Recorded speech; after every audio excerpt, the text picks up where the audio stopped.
Jesus foi o modelo daquela igreja. Parte do seu ministério Jesus passou orando.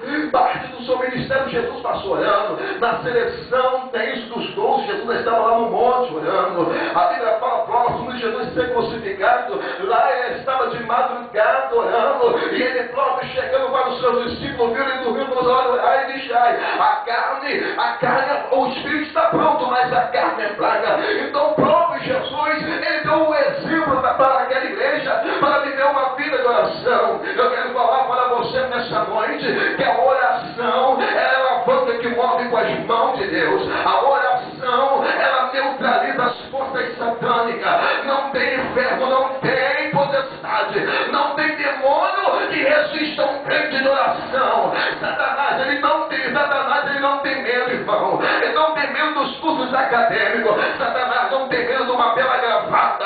Satanás não tem medo do homem com uma boa oratória. Satanás, ele respeita e ele tem medo do homem que vive em constante oração.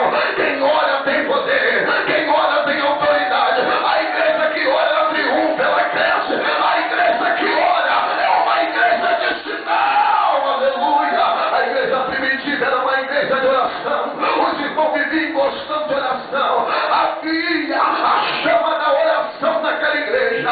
Tem muitas pessoas que querem vencer. Tem muitas igrejas que querem vencer, mas não ora, não busca uma intimidade com Deus. O segredo do crescimento está na oração. Que você quer crescer junto com essa igreja, comece a orar pelo teu pastor, comece a orar por essa obra. Levante e ora, vai dormir, ora, vive uma vida de oração, porque Deus vai te usar como um canal dele aqui neste lugar. Deus vai te usar como um canal dele neste lugar. Crente que ora, igreja que ora, é uma igreja vitoriosa, a igreja primitiva avançada, porque é uma igreja de oração.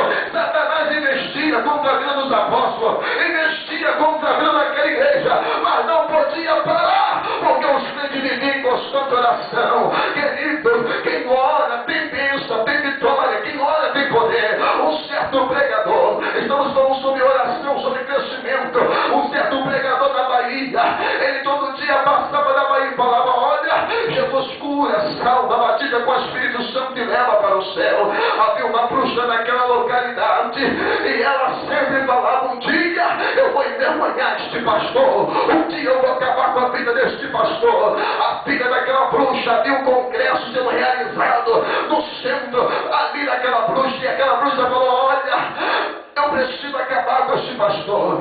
Mas naquele dia a sua filha morreu, a sua filha faleceu. Aquela bruxa agora manda chamar aquele pastor e lança diante dele um desafio e fala: olha, que verdadeiramente a sua pregação é real. Eu quero que você ore pela minha filha. Se a minha filha ressuscitar, nós vamos nos converter ao Senhor Jesus e vamos abrir aqui uma grande igreja. Mas se você orar, nada acontecer, a sua vida será tirada.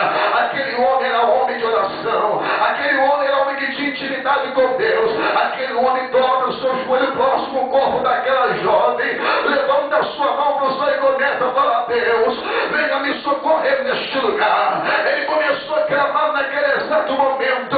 Começou a soprar um vento do Espírito ali dentro daquele centro. Começou a soprar um vento do Espírito muito forte.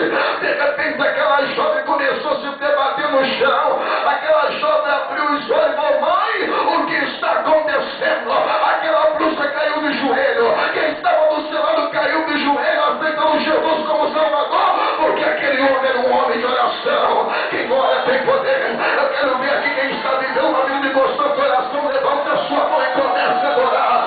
Aleluia! Comece a adorar. Crente que ora é crente dinâmico. Crente que ora, igreja que ora, é a igreja que faz a diferença na sociedade.